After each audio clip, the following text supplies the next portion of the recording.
Depois da polêmica envolvendo o Henri Bugalho contra o Emílio, do Blablalogia, que eu já fiz um vídeo sobre isso, inclusive, comentando os motivos de por que é importante que essa confusão entre eles ganhe notoriedade e as repercussões disso para a discussão sociopolítica em geral, inclusive vou deixar no card acima, e acho que vou colocar na descrição também, porque muita gente não vê o card. Enfim, vai estar em algum lugar na publicação do vídeo, procure aí, não vai ser difícil de achar se você quiser ver esse primeiro vídeo que eu fiz comentando especificamente o problema entre o Henry e o Emílio lá. Eu sei que dessa história começaram a falar muito sobre esse canal aqui, Transmissão, e que ganhou muita repercussão porque é de uma pessoa trans o canal, né, uma pessoa trans comentando um assunto que envolve comunidade trans, transativismo em geral, enfim. E eu entendi que é muito importante, pelo que o pessoal tá dizendo, ver o que sai do posicionamento de uma pessoa trans em relação a uma discussão que, teoricamente, atinge a comunidade da qual essa pessoa faz parte. Então, depois de tanto que comentaram sobre o posicionamento, o pronunciamento dessa pessoa que faz parte da comunidade que está em discussão, vim aqui dar uma olhada no conteúdo. Vamos ver como é que a pessoa se sai aqui. Vamos ver como é que o discurso dela se qualifica diante da lógica formal. Vamos avaliar se o discurso dela aqui se sustenta.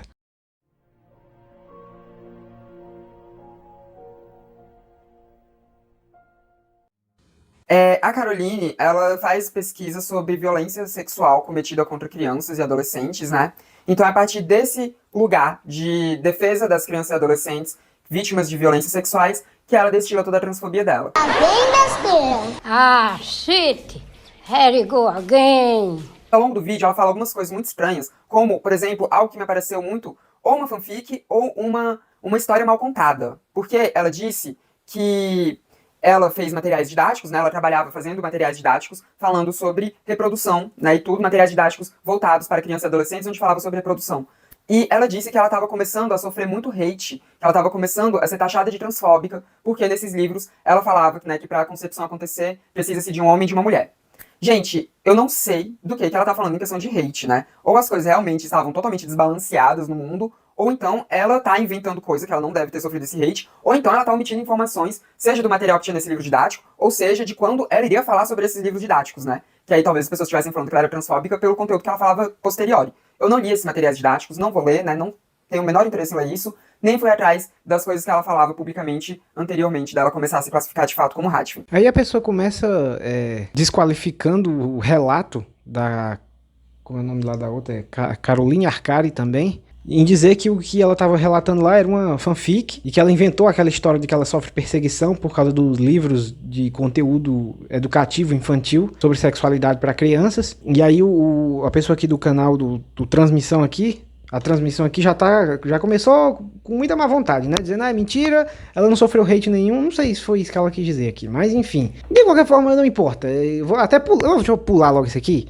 Isso aqui não interessa, não. O que é que ela acha que se a história lá da mulher da Ribugalha é fanfic, se ela inventou aquilo ali, se ela não sofre hate. Eu também não conheço ela, não conheço o trabalho lá da Arcari, não conheço nada disso aí e não interessa aqui pra questão. Vou pular esse pedaço aqui logo. Vamos direto pro ponto aqui, vamos pra discussão em si do assunto.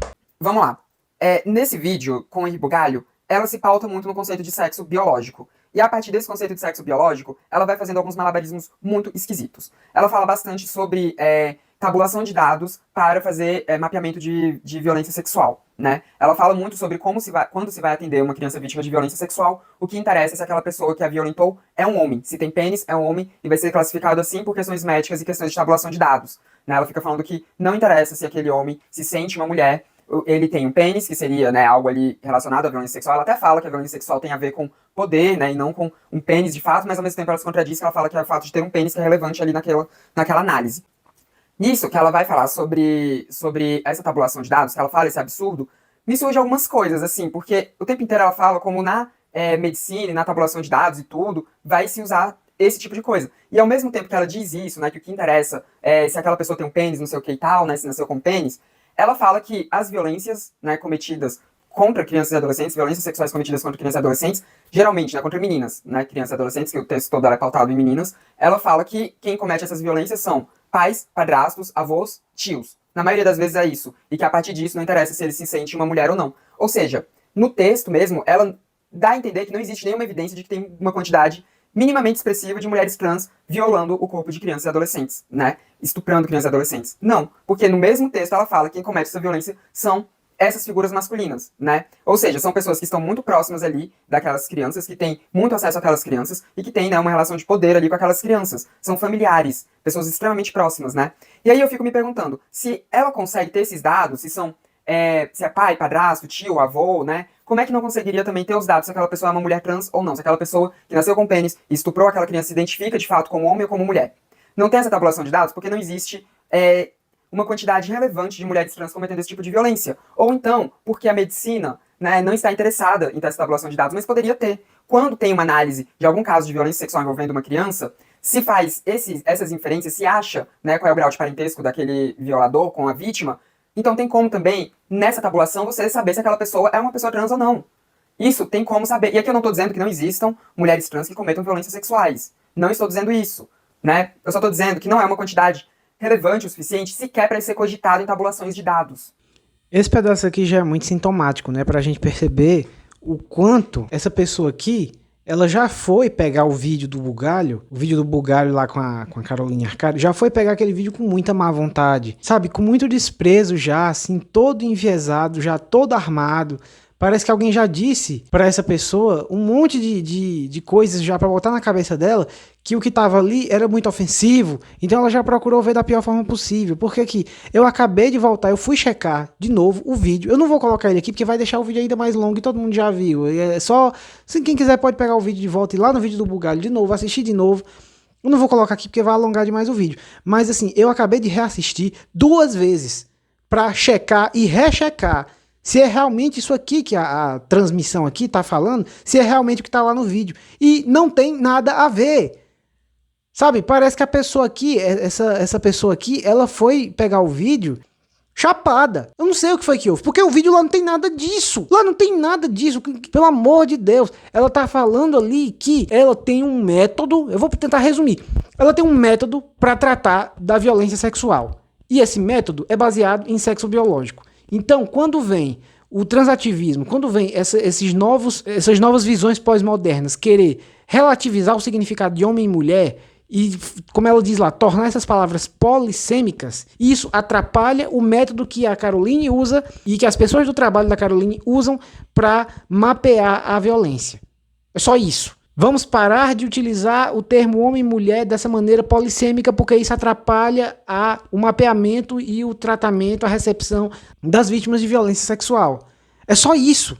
É só com isso que ela estava brigando. Com essa polissemia que tem se acometido em cima dos termos homem e mulher. Por causa do transativismo, por causa da teoria queer. Então ela está só dizendo, olha, essa teoria queer que tenta modificar o significado de homem e mulher, está atrapalhando a gente, tá? Isso é ruim. É só isso que ela falou. Em nenhum momento ela está abordando que, mas mulheres trans estupram pessoas. Ela não aborda isso em momento nenhum. Eu não sei de onde é que essa criatura tirou isso. Totalmente uma desonestidade intelectual. De dizer que... E é só desonestidade intelectual que tem ao longo desse vídeo, né? De dizer que não existe como fazer essa tabulação de dados separando mulheres trans. Claro que tem, claro que tem. O que não tem é o interesse de fazer isso ou um número significativo de casos para que isso vire uma estatística e uma tabulação de dados.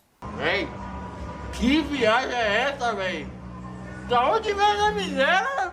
Sabe, parece que essa pessoa aqui, como é o nome? Samantha Medanha aqui, ela já foi pegar esse vídeo com toda a má vontade da face da terra. Alguém já fez a cabeça dela, ela já foi pra cima do vídeo do Bugalho com a caveira dele feita, com a caveira da Caroline Arcari feita. Porque projetou no vídeo um monte de coisas que não estão lá. Coisas que simplesmente não estão lá. Isso aqui é um enorme de um espantalho. A falácia do espantalho aqui, gigantesca. E talvez até em concurso com a falácia em Horácio Elenque também. Porque é um desvio do assunto. São 2 violações ao princípio da não contradição aqui, em que há um turvamento do objeto em discussão. 2 violações ao princípio da não contradição, falácia do espantalho e falácia em Horácio Elenque. O vídeo da Caroline Arcari simplesmente não tem nada disso que a pessoa aqui está falando. Essa história de a tabulação de dados, não se mapeia direito quantas mulheres trans estupram, isso simplesmente não está no vídeo. Não está na discussão ali, não é disso que ela está falando, meu Deus do céu. Por isso que o nome da violência é violência sexual. Porque mesmo que as dinâmicas são de controle e poder, e a maioria dos abusadores são homens, a origem desse controle é no sexo biológico. Se eu atendo uma vítima menina que foi abusada por um homem, por um macho, A maneira como eu vou atender e o acesso aos tipos de tratamento e atendimento que essa menina vai ter é a partir do sexo biológico dela. Se esse abusador é um homem, mas se sente mulher, o que importa ali é que essa menina tem 72 horas, caso ela tenha sido abusada com penetração, por exemplo, a gente tem 72 horas para que ela tenha acesso a toda a medicação, incluindo medicação que vai prevenir uma gestação indesejada, que vai ser fruto aqui de uma violência, porque se é uma menina em idade fértil, ela pode ficar grávida do seu abusador, e a gente vê um monte de notícias assim no Brasil. É a menina que engravidou do pai, é a menina que engravidou do padrasto. Então não importa como o abusador se sente, se ele se identifica como uma mulher, tem pênis.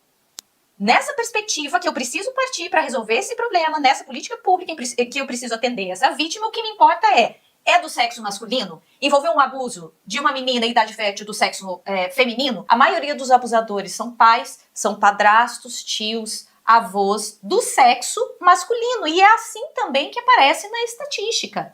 Na estatística não está dividido ali, a maioria dos abusadores são do sexo masculino, mas alguns se sentem ou se identificam como mulheres. Então a gente precisa dessa definição muito clara. O que é um menino, uma menina, um homem e uma mulher? Então não tem como eu atender a esquerda identitária e entrar nessa ideia, dessa agenda de que ser homem, ser mulher, ser menino e ser menina é uma questão de identidade. Você pode se sentir como tal, porque eu lido com coisas muito concretas. Eu preciso dessa definição. Menino, menina, homem, mulher, a partir da perspectiva biológica. E a perspectiva biológica não deveria ser criminalizada e policiada pela esquerda identitária como está sendo agora. A outra coisa, né, essa questão do sexo biológico, que ela se pauta muito ao longo desse vídeo no que seria uma mulher, né? E a visão dela do que seria uma mulher seria algo resumido ao ter um útero. Ela fala isso literalmente, tá? Que ser mulher não é uma performance de feminilidade. Que ser mulher é ter útero, é menstruar, né? Ela diz que ela não consegue considerar uma mulher alguém que... Deixa eu ver, eu anotei aqui. Alguém que não tem útero, que não tem vulva, que não menstrua, que não tem, né, vive com o medo de engravidar, com todas as coisas relacionadas a uma gravidez, que não sofre violência obstétrica e tudo mais. Não tem como ela considerar uma mulher alguém que não passa por nenhuma dessas coisas. Gente, esse é um conceito tão ultrapassado de mulheridade, que assim, ele não se sustenta nem pegando só o preceito de sexo biológico. A gente não precisa nem ir para as ciências humanas para dizer que esse argumento dela, que essa definição de mulheridade dela está completamente errada. Porque dentro das ciências biológicas, a gente não tem como definir mulher partindo a partir disso. Dentro da medicina, que é o que ela costuma se pautar ali, isso não é o que deve pautar o que é uma mulher, o definidor de mulher. Porque mulher não é só biologia, mulher também é sociologia, isso tá junto. Nós somos seres sócio-psíquicos, psicobiológicos, e isso tá dentro de tudo aquilo que envolve todos os nossos aspectos humanos, inclusive para definir se nós somos homens, mulheres, ou nem homens nem mulheres, né? Ou pessoas não binárias de algum aspecto, de algum ponto do espectro não binário. Aqui já começa errado, porque ela está dizendo que mulher não é só biologia, tem a parte sociológica, são seres biopsicossociais, essa ladainha que o pessoal da teoria de gênero coloca, só que aqui está partindo do pressuposto de que isso seja uma verdade, sendo que isso que ela está dizendo aqui é uma discussão. É uma coisa que está em aberto, que está em debate dentro da academia. Tem-se essa discussão até que ponto a questão social interfere na definição do que seria mulher, do que seria homem ou mulher, tanto faz. E aqui ela pega essa discussão que existe, que está em aberto, que está em debate, e trata como se já houvesse ponto pacificado em relação a isso, o que não é verdade. Né? Isso aqui não existe uma definição de que mulher seja isso aí, seja esse negócio biopsicossocial, tem esse jargão. Né, dentro de algumas pessoas das ciências humanas usam esse jargão para querer definir a personificação sexual das pessoas. E isso é apenas uma controvérsia, isso não está definido, é isso. Existem toda uma outra gama de estudiosos que contestam essa definição, que criticam isso. No vídeo lá do Embugal, ele cita alguns itens dessa discussão, ele chega a mencionar o texto do Richard Dawkins, né, que é um biólogo também extremamente renomado e que escreveu um artigo bastante robusto contestando essa definição e mostrando por que a definição de homem e mulher é estritamente biológica e que a parte social trata-se de um outro campo que não vem ao caso aqui porque é outra linha de discussão e que misturar essas duas coisas é um problema, isso gera um problema epistemológico gigantesco dentro da leitura científica. Não se pode fazer essa mistura, é o que o Richard Dawkins argumenta lá no texto dele de por que tentar fazer essa mistura seria um problema.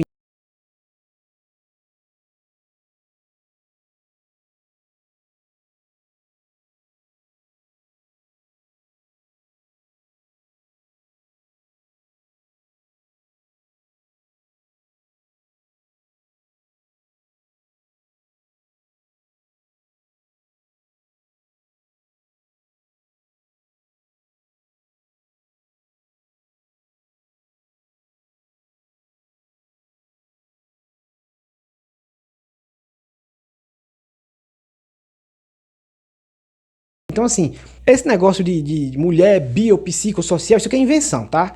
Isso aqui não dá para se levar a sério, isso é um debate que existe, do qual é extremamente contestado. Existem pessoas, estudiosos sérios dentro da área da biologia que contestam isso aqui, que colocam por terra essa definição aqui, que ela está tomando como ponto de partida. Então já está errado aí. No caso aqui, pegar essa coisa que é uma controvérsia, que está em aberto, que está em debate, que é contestado dentro da academia, e partir disso como pressuposto verdadeiro para então argumentar em cima desse terreno, se for colocar isso aqui em termos lógicos, isso aqui está querendo embutir uma coisa que é para ser a conclusão.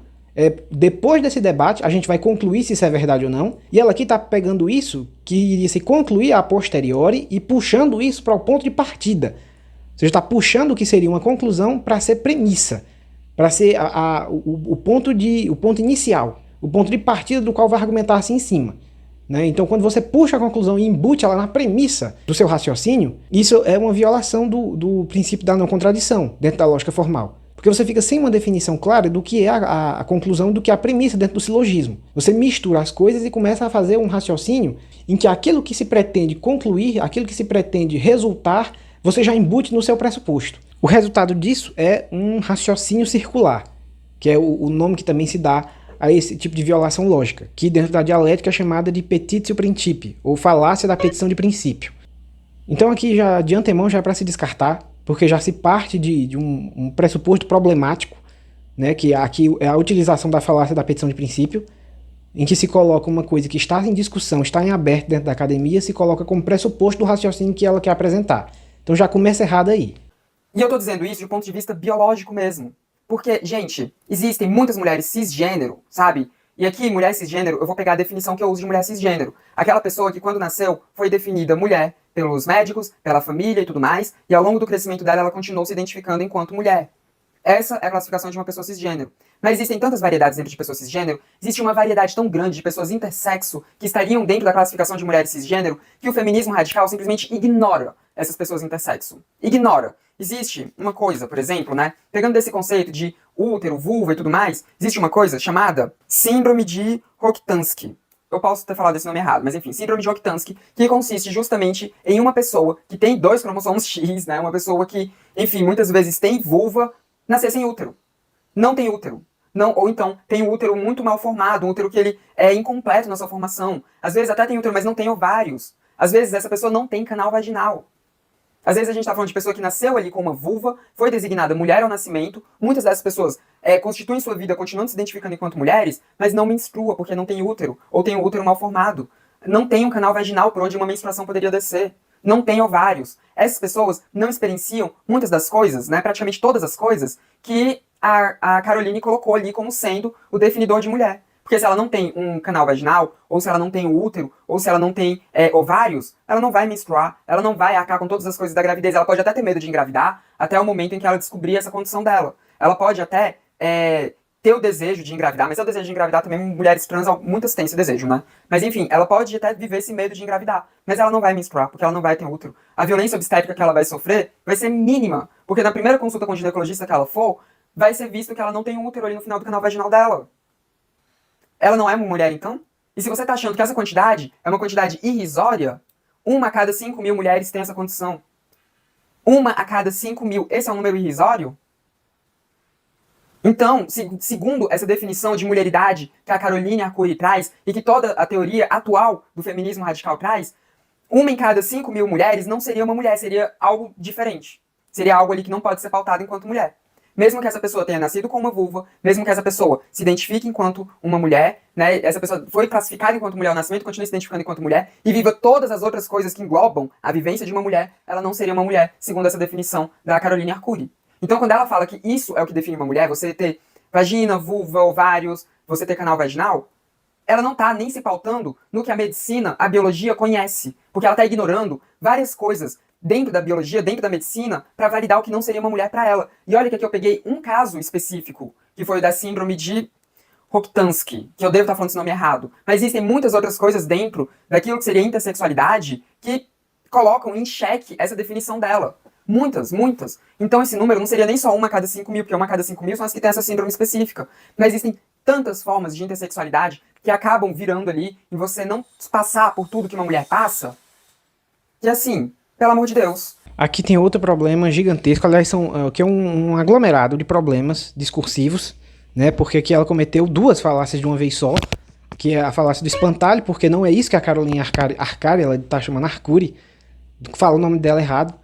Eu acabei de olhar aqui, é Arcari mesmo. E a transmissão aqui distorce totalmente o que a Caroline disse, né? Porque ela não falou que precisa ter esse checklist, a transmissão aqui coloca como se fosse um checklist. Tem que bater todas essas metas aqui, aí bateu todas as metas, pronto, aí bate, pronto, mulher. Pode confirmar lá, faz a fichazinha, bateu todo o checklist, tem todas essas características, então carimba que é mulher. E não é isso que a Caroline disse. Ela disse que esse é um conjunto de itens que configura uma mulher. Em nenhum momento ela diz que necessariamente é preciso que hajam todos esses itens ao mesmo tempo. Em nenhum lugar do vídeo do Henri Bugalho isso está dito.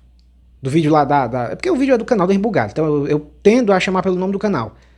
O vídeo do Henri Bugalho, em nenhum momento do vídeo do Henri Bugalho, a Caroline diz que é preciso que tenha essas características como um checklist para definir o que seja uma mulher. Em lugar nenhum está dito isso. Isso é espantalho aqui da transmissão aqui, inventou que isso tem que ser um checklist, que tem que bater isso. Então, as mulheres que têm síndrome de Rokitansky, que inclusive ela faz um alarde enorme aqui sobre essa síndrome. Síndrome de Rokitansky não é nada demais, basicamente a maioria das mulheres que tem isso, ela só não tem o canal vaginal. Alguns até tem, às vezes tem a parte interna, mas não tem a definição, não tem orifício, elas têm só a vulva. Mas tem clitóris, tem ovários, tem tudo o normal. Ela não vai menstruar, porque geralmente não tem o canal vaginal, às vezes também não tem a formação do útero completa, mas não é nada demais. Todo o resto da vivência dessa mulher vai ser igual. Tira na parte da menstruação e, claro, a gravidez. Mas eu nem conto gravidez, porque para você contar gravidez como um item necessário desse jeito, você teria que considerar que todas as mulheres engravidam. E também isso não é verdade. Eu digo as mulheres que podem engravidar, não as estéreis. Que todas as mulheres não estéreis engravidam. É diferente de menstruação, porque menstruação todas as mulheres que podem menstruar irão menstruar, mas nem todas as mulheres que podem engravidar irão engravidar. Então é um item possível, não necessariamente obrigatório. Mas enfim, e já fica se complicando demais. A questão é que a síndrome de Rokitansky não altera em nada alguém ser mulher. A síndrome de Rokitansky é uma síndrome que inclusive acomete especificamente fêmeas. Então para você ter a síndrome de Rokitansky, primeiro você tem que ser mulher. Primeiro você tem que ser fêmea, humana. Então nem de longe uma alteração, vamos chamar assim, como a síndrome de Rokitansky, afeta a materialidade de ser mulher. Pelo contrário, para se ter a síndrome de Rokitansky, primeiro precisa se ser fêmea. Então primeiro precisa se ser mulher para que a síndrome se manifeste. Então é completamente distorcido aqui esse espantalho que a transmissão aqui faz.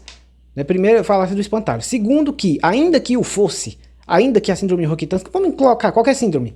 Ela citou a de Rokitansky, coloca aí qualquer síndrome, deixar ainda mais abrangente. Vamos fazer o homem de ferro do argumento dela aqui.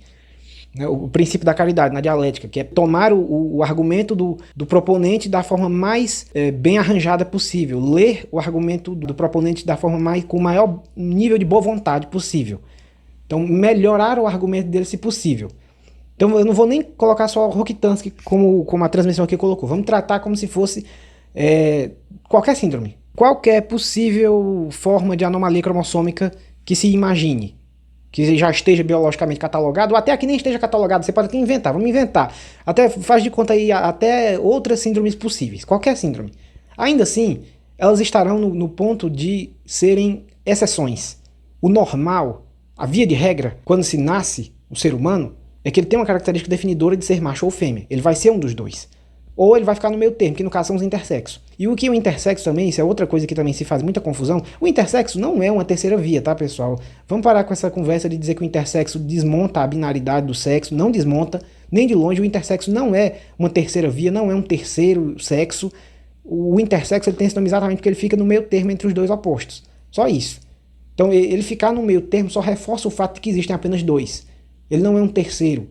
Ele é um que fica entre um e outro. Então, assim, de qualquer jeito, o ponto é que qualquer síndrome, qualquer anomalia cromossômica que você possa imaginar, ainda vai estar no campo da exceção. E você não pode pegar exceções para desmontar uma regra geral. Não é assim que a lógica funciona.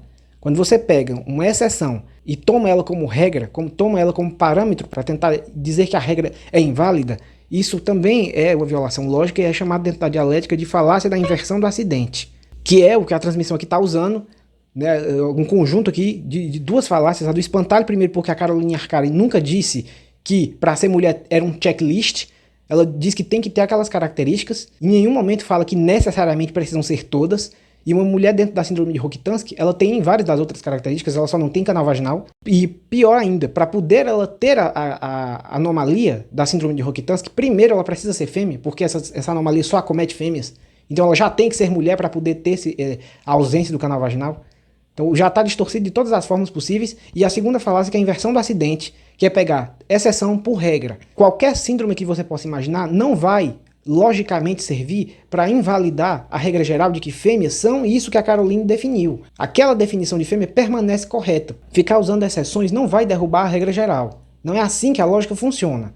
A definição epistemológica ela parte da regra para a exceção. É do geral para o específico, não o contrário. Então a argumentação da transmissão aqui está totalmente inválida. Está tudo errado aqui. Então, essa construção de mulheridade vinda do feminismo radical é uma construção de mulheridade que é anticientífica. Acertou, miserável. Isso é a conclusão do raciocínio dela baseado em 3 falácias, como eu acabei de apontar. É um compilado de petição de princípio, espantalho em cima do que a Caroline disse e a falácia da inversão do acidente. São 3 falácias combinadas que ela usa para chegar a essa conclusão de que a definição de mulheridade do feminismo radical seria anticientífica.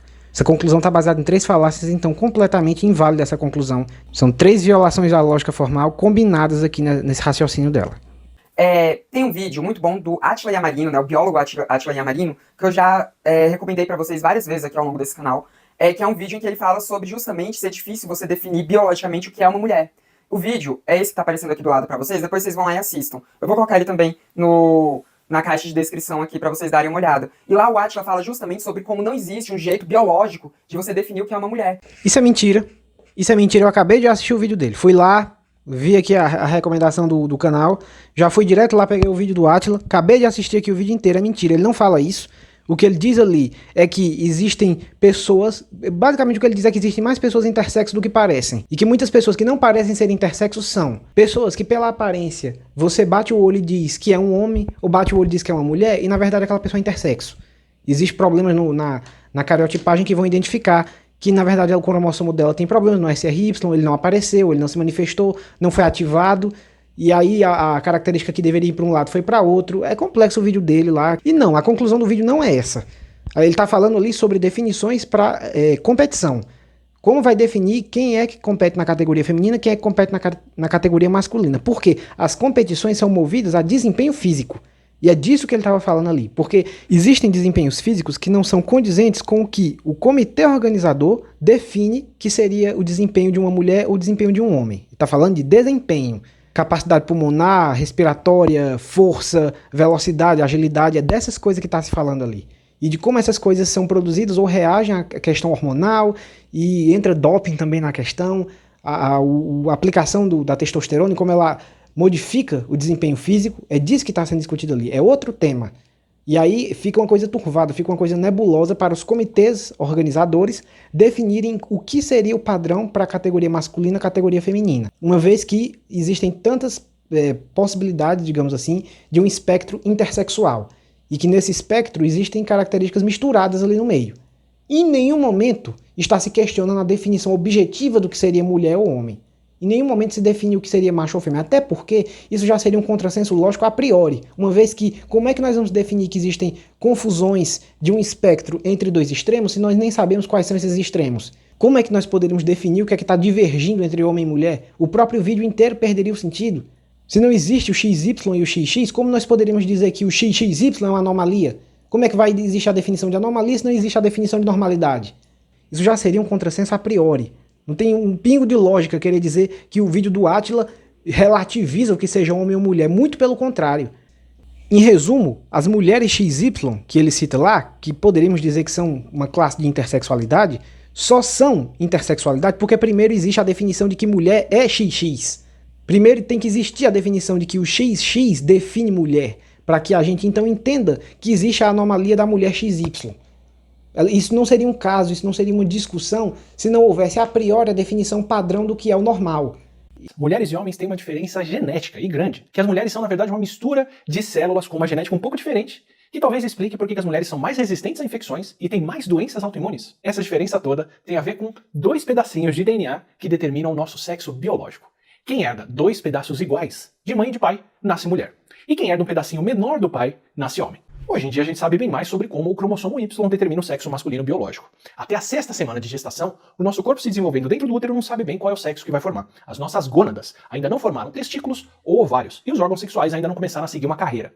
E na falta de qualquer sinal diferente, esse desenvolvimento sexual continua formando órgãos femininos. É só se o cromossomo Y estiver presente, lá pela 6ª semana, que ele dispara o sinal que determina a formação dos órgãos masculinos. Em parte por isso que eu tenho mamilos, complementando o vídeo sobre isso, porque o meu corpo começou como um corpo que formaria uma mulher, quando eu estava no útero da minha mãe, e aí lá pelo 2º mês de gestação, ele mudou de ideia por causa do meu cromossomo Y.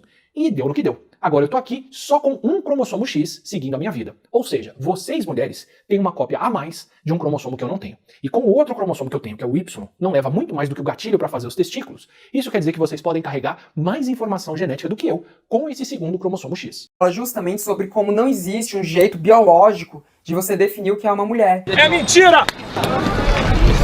E novamente a gente tem que reiterar que pegar definições objetivas, padronizadas de normalidade e querer derrubar essas definições baseadas em exceções àquela definição é extrapolar a inferência direta do objeto em discussão, o A, extrapolar a inferência do A e tentar incutir a ele uma conclusão totalmente alheia à premissa que dele se extrai.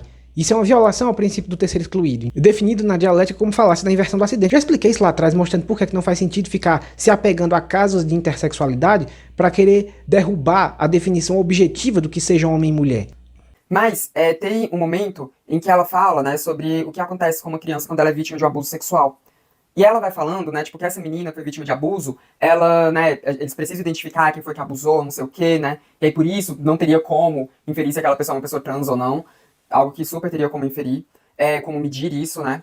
Ela diz que essa criança, né, essa menina, tem coisas muito específicas do que uma menina vítima de abuso sexual vai passar, e ela fala sobre como que essa menina vai precisar ali tomar determinada medicação em 72 horas, não sei o que e tal. Gente, isso é uma coisa que não é específica apenas de meninas que são vítimas de abuso sexual. Isso é uma coisa específica de qualquer pessoa que foi vítima de abuso sexual. Essa pessoa tendo ou não útero. Essa pessoa sendo ou não classificada enquanto menina.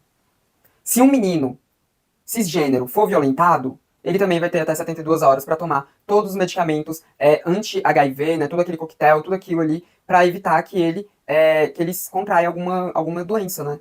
Então, isso existe também para os meninos que são vítimas de violência sexual. E sabe, quem mais for vítima de violência sexual vai ter que tomar esses medicamentos até 72 horas e vai passar por praticamente os mesmos protocolos que uma mulher cisgênero que foi violentada? Mulheres trans que são violentadas também têm até 72 horas para tomar medicação. Mulheres trans que também são violentadas, elas também passam por todo o constrangimento de ir na delegacia. Às vezes até por mais constrangimento do que uma pessoa cisgênero, né? Do que uma mulher cisgênero. Mulheres trans, quando são violentadas, também precisam passar por toda uma questão para poder identificar quem foi aquele abusador. Mulheres trans, quando são abusadas, também têm que enfrentar diversas das mesmas coisas. A única coisa ali que uma mulher cisgênero que é abusada passa que uma mulher transgênero não vai passar é relacionada à possibilidade de gravidez. Ficaria surpreso. Então mulheres trans também sofrem abuso sexual. Também sofrem.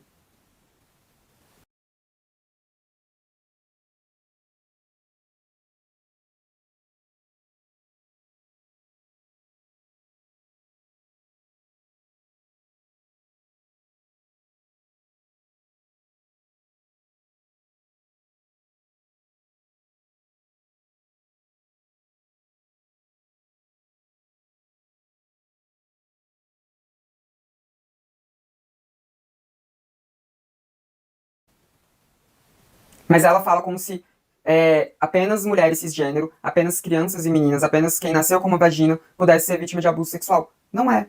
Não é. Existem, inclusive, homens cisgênero que são vítimas de abuso sexual. Né? Então, assim, totalmente delusional ela. Totalmente delusional.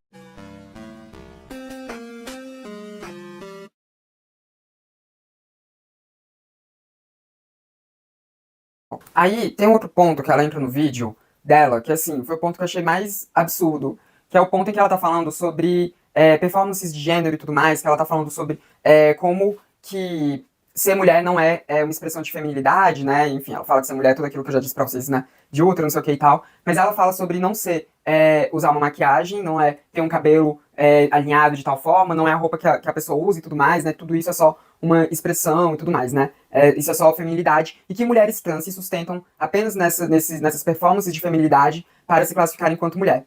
Eu acho curiosíssimo que ela fala isso enquanto ela performa bastante feminilidade na expressão de gênero dela.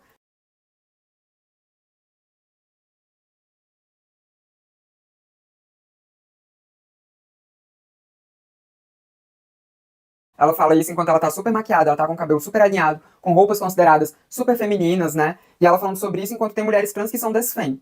E eu posso citar um caso aqui de alguém que com certeza vocês sabem quem é, que é a Duda Salabé, né? Que é deputada federal e é uma mulher trans, né? Só existe lá no Congresso Nacional 2 mulheres trans, que é a Duda Salabé e a Erika Hilton. E é maravilhoso que olhando pra Duda Salabé e pra Erika Hilton, vocês veem como existe toda uma diversidade de ser uma mulher trans. Porque a Erika Hilton, ela sim performa bastante feminilidade, né? A Erika Hilton tá constantemente super maquiada, com um cabelo alinhado ali, né? Com laces ali belíssimas, com roupas super tidas femininas, né? Super ajustadas, né? E tudo mais. A Erika Hilton performa bastante feminilidade. A Duda Salabé não. A Duda Salabé, ela tem um cabelo que vai na altura do ombro, mas o cabelo dela tem um corte simples. A Duda Salabé usa pouca maquiagem, né? A Duda Salabé, ela usa roupas que são frequentemente roupas mais de corte mais reto. Não é roupa que é super ajustada ali pra mostrar mais curvas femininas. A Duda Salabé tem uma expressão de gênero, que é uma expressão de gênero pautada, né? Em feminilidade, sim, mas ela não é super feminina. Ela é uma mulher trans, que por mais que as roupas que ela compre sejam em departamento feminino, mas ela usa essas roupas de um modo totalmente desfem. Desfem é desfeminilizante, vamos assim dizer. E a Duda Salabé é um exemplo que eu tô pegando aqui de uma trans famosa. Isso aqui é completamente nonsense. Tipo, e daí? O que é que tem a ver uma coisa com a outra? Se a Caroline faz maquiagem de palhaço na cara, isso é irrelevante. A alegação dela é a alegação dela. Ela é ela. Tá misturando o discurso com a pessoa que o fala, né? Violação ao princípio da identidade na lógica formal, tirando do objeto e colocando no discursante. Isso aqui é um tuquoque, claramente. O tuquoque, que é uma variação da falácia de hominem, significa você também. E outra coisa, a Caroline, primeiro, além disso ser uma falácia de hominem tuquoque, já tá errado por isso, ainda por cima é despropositado. Porque a Caroline não estava falando que tá errado usar maquiagem, usar cabelo longo, ou seja lá o que for. Ela não disse que estava errado, ela só disse que não é isso que faz alguém ser mulher. E que a pessoa pode ou não usar isso e será indiferente. É isso que ela estava dizendo. Ela não estava proibindo ninguém de usar essas coisas para que ela não pudesse usar. E ainda que o fosse, no caso, seria um ad hominem tuquoque. E além de ser um ad hominem tuquoque, é despropositado porque ela não estava proibindo. Ela não estava dizendo que estava errado isso. É completamente nonsense isso aqui, sem propósito, sem motivo. Que coisa aleatória no meio do... Tipo, what the fuck, que negócio é esse no meio do debate que virou uma discussão estilística? Virou uma questão de moda agora? O que tem a ver? Outra coisa que eu não vou entrar aqui porque isso vai gerar um outro vídeo, uma outra discussão gigantesca, mas que é extremamente problemática, a aplicação da palavra feminina ou feminino relacionada a esse tipo de coisa. Já tá errado isso aí. Que é uma coisa que também já é outra discussão que está se começando na academia, que é a desapropriação do uso da palavra feminino para se referir a estirpes comportamentais. Em muitas áreas, inclusive, claro, que ela vai atacar isso aí também. Não sei se vai atacar nesse vídeo, que eu tô vendo agora. Mas talvez ataque, mas enfim, eu já vi outras pessoas trans atacando. Que isso também é pauta do feminismo radical, que é essa discussão que também está ocorrendo dentro da academia sobre a desapropriação do uso da palavra feminino e masculino se referindo a estirpes comportamentais. Que já está se apontando que isso é problemático, que isso já é preconceituoso a priori, já é per si um estereótipo, e que a palavra feminino e masculino deve se aplicar somente àquilo que provém da fisiologia do macho e da fêmea. Ou seja, masculino seria produzir espermatozoides e feminino seria menstruar. Não se pode usar feminino para falar de roupa, para falar de comportamento. Isso já seria preconceituoso per si. Então já tá errado o uso da palavra feminino aqui, como ela colocou. Inclusive lá da Caroline também. Tá errado lá também. Embora que isso é uma discussão também inicial, sei lá. Mas enfim, existe. E que faz muito sentido. Eu já li algumas coisas a respeito e faz todo sentido isso. Não vou entrar aqui, talvez eu faça mais vídeos sobre isso depois. Sobre a desapropriação dos termos feminino e masculino que está ocorrendo. E que é muito necessário, inclusive. Sempre acontece isso. Feminismo radical é uma corrente que acha que reduz ser mulher a ter um útero, uma vagina, uma vulva. Usar a palavra reduzir aqui é totalmente arbitrário, né? Nós não estamos reduzindo o carro quando dizemos que ele é um veículo automotor de 4 rodas. Definição não implica em redução. Dizer que mulher seria ter útero, menstruar, engravidar, amamentar e etc. não implica em redução. Não há redução em definir. Você não reduz X ao definir X. Se eu pegar o conceito W e dizer o conceito W é uma letra, logo você está reduzindo W. Não, uma coisa não tem nada a ver com a outra. Na verdade, até que parece aqui uma forma de non sequitur, né? Um tipo de non sequitur por afirmação do consequente. Ela quer implicar que definição implica em redução. Então dizer que mulher seria ter útero, menstruar, engravidar, amamentar e etc. seria reduzir o que é ser mulher. Sendo que é uma definição, não há redução implicada nisso. Ela imputa a ideia de redução para arbitrariamente pejorar a alegação. Tornar a alegação pejorativa, tornar a alegação depreciativa. Para parecer que aquilo ali é uma coisa negativa. Para parecer que é negativo dizer que ser mulher seria menstruar, engravidar, amamentar e etc. Muito provavelmente por falta de argumento, né? Porque não tenho como rebater isso. Por não ter argumento para contestar isso, é preciso se utilizar arbitrariamente do uso de uma palavra para imputar depreciação, né? Através de um raciocínio aí de falácia não sequit por afirmação do consequente, violação ao princípio do terceiro excluído, uma valoração negativa aí. Porque você escuta, nossa, está reduzindo mulher a isso? Parece uma coisa negativa, né? Parece uma coisa má. E é isso, é uma jogada discursiva, é uma manobra retórica, né? Completamente manipuladora do transativismo. Mulheres negras constantemente não são contempladas no feminismo radical. É o quê? Constantemente não são. É a acusação que ela faz aí, e teria que mostrar alguma evidência disso aí, né? Eu não posso nem dizer nada a respeito. Vou dizer que tá errado, vou dizer que tá certo, eu não sei. É uma afirmação, uma jogada ao vento aí. Palavras jogadas. Que evidência traz? Que exemplo nos traz aí? Coloca aí o caso de alguma coisa que aconteceu? Eu não sei de nenhuma história dessa aí. Eu já li bastante sobre feminismo radical, é uma das vertentes que eu mais estudei já. Nunca ouvi falar disso aí. Não tenho a menor ideia do que essa criatura está falando. Ela tirou isso aí da cabeça dela aí. Não sei, né? Pra não dizer outra coisa. Justamente por causa dessas definições do que uma mulher passa, do que não sei o que, não sei o que, do que não sei o que, não sei o que, que é algo tão generalizante, tão reducionista ao mesmo tempo, que exclui tantas mulheridades, desde as mulheres intersexo, até mulheres negras, até mulheres gordas, até muitas mulheres que não estão dentro daquilo que elas vão minando pra definir mulher. Do que não sei o que, não sei o que. É muito absurdo, é muito absurdo. Tá bom. E outro ponto que eu achei curiosíssimo é quando a Caroline, ela fala que o feminismo radical é a vertente que, de fato, tá lutando por mulheres e meninas, né? Não tá. Porque o feminismo radical constantemente se alinha com conservadores, com políticos conservadores, que inclusive são antidireitos reprodutivos de mulheres e meninas, para atacar a comunidade trans. Acabou de inventar isso aí. Novamente, tirou isso aí da cabeça dela aí, não sei, também não faço a menor ideia do que essa criatura está falando. Cadê o exemplo aqui? Cadê o dado? De onde que tá tirando isso? Acabou de inventar essa informação aí. Coisa completamente sem fundamento. Nunca ouvi falar disso aí. Em 4, 5 anos que eu estudo, leio sobre feminismo radical, nunca ouvi falar de um negócio desse. Eu não sei onde é que ela tá tirando isso. E eu tô esperando aqui aparecer exemplos aqui, sei lá, link de alguma coisa, referência, alguma coisa aqui, alguma citação, casos, imagens aqui, link de alguma coisa pra mostrar evidência, pra trazer fundamento. Porque tá só jogando palavra ao vento aqui. Acusações infundadas, completamente vazias e aleatórias. Jogadas aqui, gratuito. Aliás, até agora o que aconteceu foi que ela passou o vídeo inteiro atacando o feminismo radical. Todos os argumentos utilizados estavam apoiados em algum tipo de falácia. Eu contei aqui, foram 4 falácias até agora. A falácia de petição de princípio, falácia do espantalho, contra o que a Caroline disse. Depois, falácia de homem em Tucoque, sobre a questão das roupas, e aí virou uma discussão sobre vestimenta, completamente sem nexo. Isso sem mencionar ainda, né, a principal que ela mais utilizou, que foi a falácia da inversão do acidente, e até a última aqui, última até agora, né? A última até agora, não cheguei no final do vídeo, não sei nem quantas vão estar. Na verdade são 5 aqui. Eu contei 4, na verdade são 5. Que teve mais essa aqui no final, que é a falácia não sequit por afirmação do consequente. Então são 5 falácias até agora. E todo o discurso do vídeo inteiro aqui são uma série de ataques contra o feminismo radical baseado em 5 falácias aglomeradas. Discurso completamente inválido, que no final se resume a ataques gratuitos, porque aqui no final nem evidência nenhuma está citando. Está fazendo aqui algumas acusações sobre o feminismo radical completamente jogadas ao vento, sem fundamento nenhum, sem base nenhuma, não tem link, não tem referência, não tem citação, não tem nada aparecendo aqui. É o vídeo limpo e seco, tá aí, vocês estão vendo aí, então tá no vídeo, tô colocando na íntegra aqui, você tá vendo que tá só enquadrado, né, o cenário aqui, eu não tô vendo link, alguém tá vendo algum link aqui? Alguém tá vendo alguma citação de fundamentação do que a pessoa tá falando? Eu não tô vendo nada. É só ela falando, jogando palavra ao vento aqui, acusações vazias. Depois de um vídeo inteiro de ataques diretos contra a ideologia do feminismo radical, baseado num aglomerado de 5 falácias. Então, tá difícil, né? E quando fazem isso, fortalecem esses políticos. Fortalece esses políticos. Vale lembrar quando a gente estava tendo a criminalização da LGBTfobia se tornando uma realidade aqui no Brasil, pela votação no STF, feministas radicais lutaram muito para que não fosse aprovado. Porque elas queriam que mulheres trans não tivessem incluídas na criminalização de LGBTfobia. Elas queriam que fosse a criminalização apenas de homofobia e lesbofobia.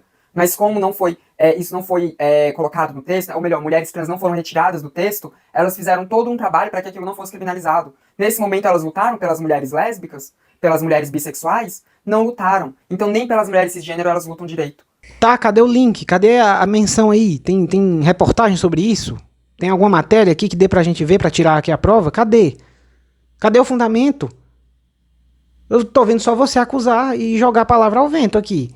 Que prova você tem de que isso aconteceu? Não traz nada? Não tem um dado pra fundamentar isso? Não coloca nada aqui no vídeo? Poxa, fica difícil, né? O feminismo radical nada mais é do que um clubismo. Um clubismo da vagina e do útero, que inclusive exclui muitas pessoas que têm vagina e útero. Muitas pessoas que se identificam enquanto mulheres e têm vagina e útero são excluídas. Que viagem é essa, velho? Velho, eu passo por tanta coisa na minha vida enquanto uma mulher trans, que são as mesmas coisas que mulheres cisgênero passam. O medo do assédio na rua eu tenho, o medo de ser violada eu tenho. Tá andando na rua e um cara me chamar e quando eu olhar ele tá com o pinto pra fora se masturbando olhando pra mim, eu já passei por isso. Tá andando na rua e caras falarem coisas absurdas pra mim, de cunho sexual, eu já passei por isso. O medo de andar sozinha na rua à noite, por medo de uma violência sexual, eu passo por isso. Objetificação vinda de homens, eu passo por isso. Tá, ok. Sua experiência, uma pessoa. Tudo bem, eu posso. Vamos usar o Homem de Ferro em você agora. Vamos usar o princípio da caridade aqui. Vamos colocar que todas as mulheres trans passem por isso. Ok. Experiência de todas as mulheres trans também passam por violência. Tudo bem. Agora, por isso o feminismo radical está invalidado? Em cima de um vídeo inteiro pautado em 5 falácias e ataques baratos e acusações ao vento? Porque você e as mulheres trans passam por violência, logo toda a ideologia e construção sociológica e acadêmica do feminismo radical está derrubado por causa disso? Pelo amor de Deus. Peraí também, né? Não ter bom senso. Tiveram várias outras coisas ali, né, que ela falou sobre como que ela usa o termo mulher cis, né, que ela falou sobre como ela usa o termo mulher cis entre aspas, mas que ela pode fazer um vídeo depois. Ela usa mulher cis como entre aspas, é meio óbvia, porque ela não acredita que existe essa diferença entre mulher cis e mulher trans, porque ela acha que mulher trans não existe, então não tem por que ter uma classificação de cisgênero depois do termo mulher pra ela, né. Seria mulheres, que aí seria o que a gente já conhece quanto mulher cisgênero, e homens que performam feminilidade, que seriam as mulheres transgênero, como eu, por exemplo, né. E olha, esse mesmo tipo de discurso pra negar o termo cis é um tipo de discurso que também já foi usado anteriormente para negar que fosse reforçado que uma mulher branca é uma mulher branca. Porque a mulher branca seria a mulher normal. Então ela seria o que deveria ser pautada a mulheridade. Então seria mulher e a negra ali. A negra que não podia nem beber no mesmo bebedouro que a branca. A negra que não podia nem entrar no mesmo banheiro que a branca. A negra que deveria viver ali longe da branca. Então eram as mulheres e as pessoas negras. Que muitas vezes nem termo pessoa tinha, né? Eram as mulheres e os negros ali, que englobava mulheres, homens e tudo mais, né? E aí com isso ela quer dizer o quê? Que a invalidação do termo cis por parte do feminismo radical também está errada? Porque existia uma invalidação do termo mulher branca dentro da questão racial? Aqui tem uma violação ao princípio da não contradição, porque os conectivos lógicos entre as duas situações não se encaixam. Primeiro que o feminismo radical nega a definição de cis por outros motivos completamente diferentes do que as pessoas brancas ali no contexto racial que ela está dizendo, negavam a definição de mulher branca. A definição racial ali era por uma questão de validação da humanidade. As mulheres negras eram englobadas junto com os homens negros como se fosse um pacote só, você mesmo disse. Eram tudo um pacote só, e esse pacote era considerado menos humano. E as mulheres brancas não queriam se colocar nesse pacote de subhumanidade, não queriam ser divididas nesse pacote. Então elas não se achavam mulheres brancas, se achavam só mulheres. Elas não queriam se sentir parte de uma definição dicotômica que envolve subhumanizar categorias de pessoas. Isso é um motivo completamente discrepante do motivo pelo qual o feminismo radical renega o termo cis. Elas renegam a definição de cis, porque a definição de cis, vocês mesmos, vocês, comunidade trans, definem que cis é o quê? Se identificar com o gênero definido ao nascimento. Primeiro, o feminismo radical não reconhece gênero. Ele entende que gênero é uma imposição, gênero é uma coleira que é colocada em todas as pessoas quando nascem. Então, o feminismo radical ele já não reconhece nem o próprio gênero. Eles já renegam a definição de gênero. E se eles renegam a própria definição de gênero a priori, como é que eles podem se identificar? Como é que elas podem? Eles também, porque isso também pode ser aplicado a homens. Isso pode ser aplicado a qualquer pessoa. Se a pessoa ela já renega a definição de gênero, a coleira a que é colocada nela ao nascimento, como é que ela vai se identificar com a coleira que ela já renegou a priori? Não tem como. Né? O feminismo radical ele já se opõe a essa coleira ser criada. A definição dessa identidade, essa questão de gênero, elas já renegam isso. Então não tem como elas se identificarem com o gênero do nascimento. Elas não se identificam com coisa nenhuma. Aliás, se tem uma coisa que o feminismo radical não faz, é se identificar. Isso é uma característica bem latente do feminismo radical, é que ele é uma ideologia completamente revoltada com tudo e todos. Sabe, o feminismo radical é aquele gato escaldado que ele não deixa você chegar perto. Você se aproxima e ele já fica mostrando os dentes pra você. Então qualquer coisa que tentem definir e categorizar as feministas radicais, elas já se viram com a faca pra você. Elas não aceitam definição de nada, categorização de nada, classificação de nada. Elas têm ojeriza a qualquer tipo de rotulação. E consequentemente elas também vão ter ojeriza do termo cis. Tudo isso é entendido como sistema de opressão. Então assim, a nomenclatura cis, ela se torna descabida mesmo. Se torna descabida porque... se identificar com o gênero atribuído ao nascer. O feminismo radical não se identifica com o gênero atribuído ao nascer, não se identifica com nada. Ela entende que o gênero é opressão e ela quer destruir o gênero. Então assim, o termo cis significa você aceitou a coleirinha que colocaram em você quando você nasceu. E o feminismo radical não é isso, ele não aceitou a coleirinha, ele quer destruir a coleira e quer dar um tiro em quem inventou essa coleira. Então assim, o termo cis realmente é descabido para elas. Se não você querer citar essa questão das mulheres brancas não quererem ser definidas como brancas na época da segregação racial, os conectivos lógicos aí não encaixam. São situações cujas características são totalmente discrepantes. Os conectivos lógicos são totalmente desencontrados, que implica aí numa violação ao princípio da não contradição, a falácia da simetria incongruente. Então isso aqui é a sexta falácia que você comete ao longo do seu vídeo. Até agora, todos os argumentos que você deu contra o feminismo radical foram inválidos. Não tem uma alegação sua só que se sustente contra o feminismo radical. Nenhuma. Até agora o vídeo não acabou, ainda tem mais, e eu acho que daqui pra frente eu não sei se tem como melhorar isso aqui não. Então assim, é toda uma tentativa de excluir pessoas trans, mulheres trans, e toda uma falácia argumentativa. Gente, é tanta desinformação, é tanta desonestidade. Engraçado que você também utiliza o termo falácia de forma totalmente errada. Claro, é típico isso, que é uma coisa que me dá nos nervos ver as pessoas utilizarem falácia como adjetivo. Você provavelmente não sabe o que é falácia, nunca estudou sobre lógica formal, e está usando o termo para designar alguma coisa que você não gostou de ouvir. É tanto que você não diz qual das 36 falácias seria. Você joga o termo ao vento, como muita coisa que você fez no vídeo, que também foi jogar palavras ao vento. E embora você esteja aí usando a palavra falácia de forma totalmente errada, que é típico, infelizmente, no Brasil, sem em nenhum momento dizer qual das falácias seria a que você acusa, muito provavelmente porque você nem sabe quais seriam as classificações delas, porque provavelmente você não sabe o que é falácia e nunca estudou a respeito, é você quem tem cometido várias delas ao longo do vídeo, inclusive eu já enumerei, vai estar aqui na tela a listinha de todas as falácias que você já cometeu até agora, foram 6 até agora. Só que ela não aceita nada do que eu falei aqui, porque ela tá nessa sana de combater mulheres trans. Então por isso que ela não aceita. O Henri Bugalho é a mesma coisa. São pessoas que conhecimento têm. São pessoas que não estão vivendo na ignorância. Têm conhecimento, mas decidem propagar desinformação. Decidem propagar um discurso anticientífico, tanto do ponto de vista da construção de ciências biológicas, quanto do ponto de vista da construção de ciências humanas. Decidem ativamente serem anti-ciência. Como a gente tem visto aqui ao longo do vídeo, a única pessoa que tem feito tudo isso aí é você, colega. Infelizmente, essa sua crítica serve para você. E eu tenho certeza, assim, que se esse vídeo chegar até eles vão falar que eu que fiz essa distorção. O miserável é um gênio! Que se o vídeo do Átila Yamarino chegar até eles, vão falar que o Átila Yamarino, que é um biólogo formado, que faz todo um trabalho de produção científica, de divulgação científica aqui na internet, vão falar que ele tá deturpando conceitos de biologia para atender uma agenda. Se o vídeo do Emílio chegar também, o Átila e o Emílio são biólogos formados.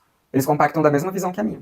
Primeiro, isso é mentira. Porque como eu mostrei, já expliquei por que o vídeo do Átila não apoia seu ponto. Tá lá atrás no vídeo, já mostrei isso. Então isso é mentira, querer se esconder atrás do Átila. Não faça isso. Isso sim seria desonestidade.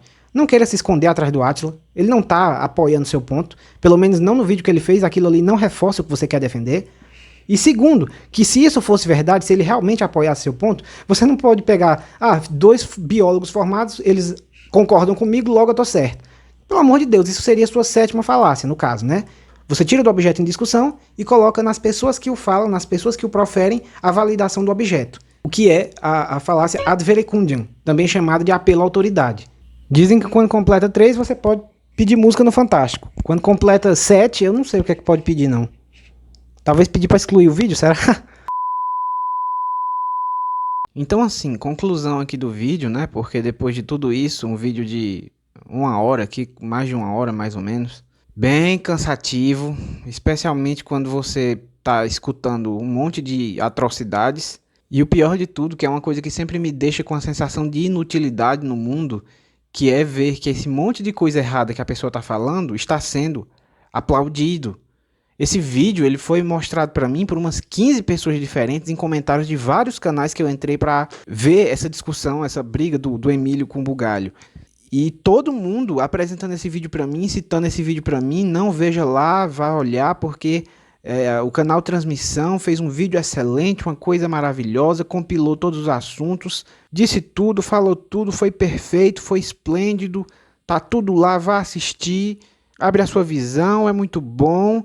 E aí eu chego e encontro aqui um aglomerado de 7 falácias, um monte de acusações dizendo que o feminismo faz isso, faz aquilo, e eu não sei de onde é que se tirou isso. Acusações cuja fonte é Arial 12, sabe? Fonte, juro por Deus. Aí eu pergunto, poxa vida, é esse o grande vídeo que compila e resume e sintetiza toda a argumentação do transativismo, que consegue fazer valer toda a voz da comunidade trans e das reivindicações da comunidade trans? É isso aqui? É isso aqui que vocês me apresentam como o baluarte da tese da comunidade trans? Sabe? Agora eu posso falar, porque é uma coisa que eu sempre critico. Nunca adjetive uma alegação antes de lidar com seu conteúdo. E uma vez que eu já lidei com todo o conteúdo do vídeo, agora eu posso falar. É esse monte de porcaria que vocês têm para dizer que isso aqui é o baluarte da comunidade trans? Que isso aqui é a síntese dos argumentos trans? Esse monte de porcaria aqui? Acusações cuja fonte é Arial 12 misturado com 7 falácias aglomeradas? Eu fiquei pensando muito se valia a pena fazer esse desfecho aqui no vídeo, porque eu acho que isso distou um pouco da minha imparcialidade. Vim mostrar que eu tô com raiva de ter feito esse react. Porque eu tô com raiva disso aqui, porque pra mim isso aqui é insalubridade profissional. Porque eu não estudei pra vir ter que analisar um vídeo que não tem nada que se aproveite dessa forma. Não tem um argumento decente aqui. Um argumento decente. E é isso aqui que vocês me apresentam como o suprassumo da tese transativista. Sabe, eu me sinto aqui como o Jacan. Quando ele vai no restaurante lá, e aí, nossa, o Jacan, né, que passou a vida estudando culinária, aí ele vai julgar um prato. E o que apresentam pra ele é uma porcaria de comida horrorosa. Aí, poxa vida, eu estudei tanto pra fazer a análise desse monte de porcaria aqui. Eu não precisava ter estudado nada pra isso, sabe? A gente estuda tanto pra poder conseguir captar as nuances, os detalhes e as profundidades do conteúdo do que a gente tá analisando. E o que apresentam pra mim é um conteúdo que não tem nuance nenhuma. É um conteúdo que não tem validação nenhuma. A gente pega, sabe, as teses de Kant e vai ler aquelas elucubrações super aprofundadas e sofisticadas dos livros de Kant. Você pega lá a Crítica da Razão Pura. Aquilo ali é uma delícia. Aquilo ali é um deleite. E aí a gente sai daquilo ali de um prato extremamente maravilhoso, de sabores assim extraordinários. E aí pega, eu ia chamar de podrão, isso aqui não é nem um podrão. Eu acho que isso aqui é comer o lixo ali da esquina mesmo. O que você achou da degustação? Eu não chamaria de degustação, é uma palavra de prazer a degustação. Isso aqui foi um inferno. Numa escala filosófica, se Kant for uma pizza, esse vídeo aqui do canal Transmissão é um ovo podre que a gente encontra no lixão da esquina. Eu sou obrigado a falar que esse programa aqui tá uma porra. 7 falácias aglomeradas aqui. Meu Deus do céu. E é isso aqui que o pessoal tá batendo palma. É pra isso aqui que o povo tá batendo palma. E é baseado nisso aqui que o Henri Bugalho tá sendo atacado, que a Caroline tá sendo atacada, que o pessoal tá dizendo força Emílio.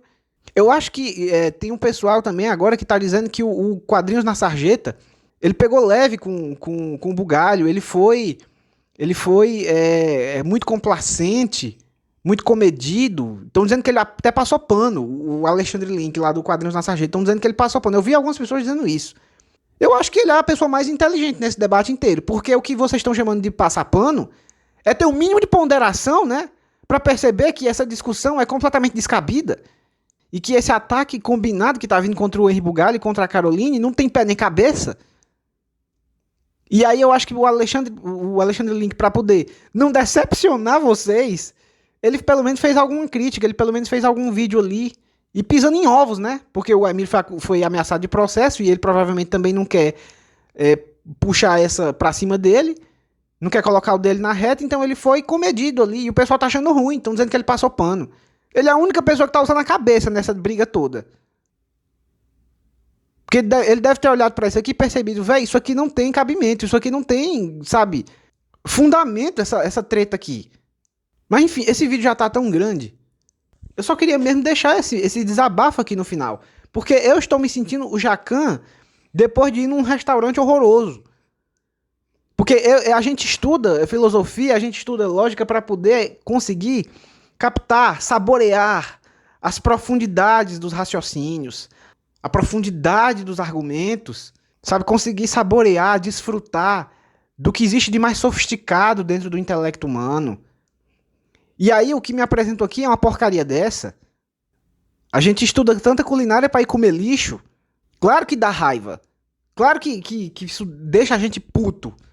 Eu perdi 2 horas da minha vida assistindo isso aqui, fazendo anotações e fazendo o react, gravando o react. E depois perdi mais 1 semana da minha vida editando esse vídeo, onde eu tenho que explicar como e por quê, por A mais B, que esse vídeo do canal Transmissão é uma bela porcaria. E se isso aqui for o fundamento das teses da comunidade trans, a comunidade trans tá fodida.